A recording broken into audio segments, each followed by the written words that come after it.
আমাদের বিশেষ করে ধরেন অন্যান্য ছাত্র সংগঠনগুলো তারা বিগত ফ্যাসিস্ট সরকার আমাদের এই বিশ্ববিদ্যালয়গুলোতে তারা কাজ করার কোনো সুযোগ পায়নি এবং বিশেষ করে আমাদের ছাত্রদল তাদেরকে ঢুকতে দেওয়া হয়নি এবং তাদের কে বলা যেতে পারে যে পার্সোনাল গার্ডে করে সমস্ত টপিকে রাখা হয়েছিল, যার ফলে সেখানে এই সংগঠনগুলো ছাত্রদের অন্যান্য সংগঠনগুলো তারা বিশ্ববিদ্যালয়গুলো সেভাবে তাদের সাংগঠনিক কার্যক্রম করতে পারেনি। আর আরেকটা বিষয় যেটা আমি খুব জোর দিয়ে বলতে চাই যে বিশ্ববিদ্যালয়ের নির্বাচন এটা আপনার জাতীয় নির্বাচনে কখনোই কোনোদিনই আপনার কোনো প্রভাব ফেলেনি। আমরা আশা করি এবারও সেভাবে কোনো প্রভাব ফেলবে।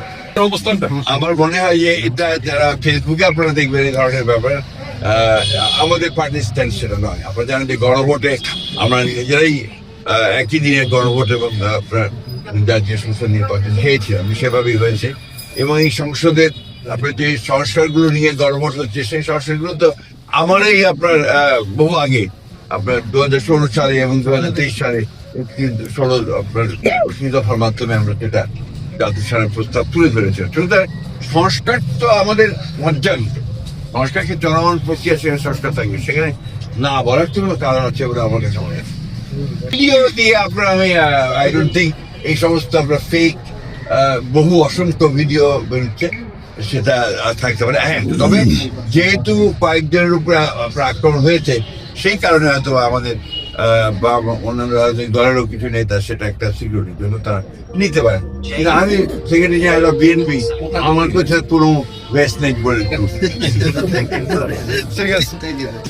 উনি যে এই সফরটা করছেন কিছুটা বলা যেতে পারে তার এটা একটা ব্যক্তিগত সফরই বলা যাবে, কারণ উনি আসছেন নিজের দেশে বগুড়াতে গ্রামে, সেখান থেকে তিনি যাবেন। আপনারা জানেন যে রংপুরে তিনি জুলাই যে শহীদ আবু সাইদের আপনার কবর জিয়ারত করবেন, সেখান থেকে তিনি দিনাজপুরে যাবেন তার নানির কবর জিয়ারত করতে, সেখান থেকে তিনি আসবেন। আপনারা জানেন যে ঠাকুরগাঁতে আমাদের এখানে একজন শহীদ আছেন, তার মধ্যে একজন শহীদের কবর তিনি জিয়ারত করবেন এবং পরে দেশের বেগম খালেদা জিয়ার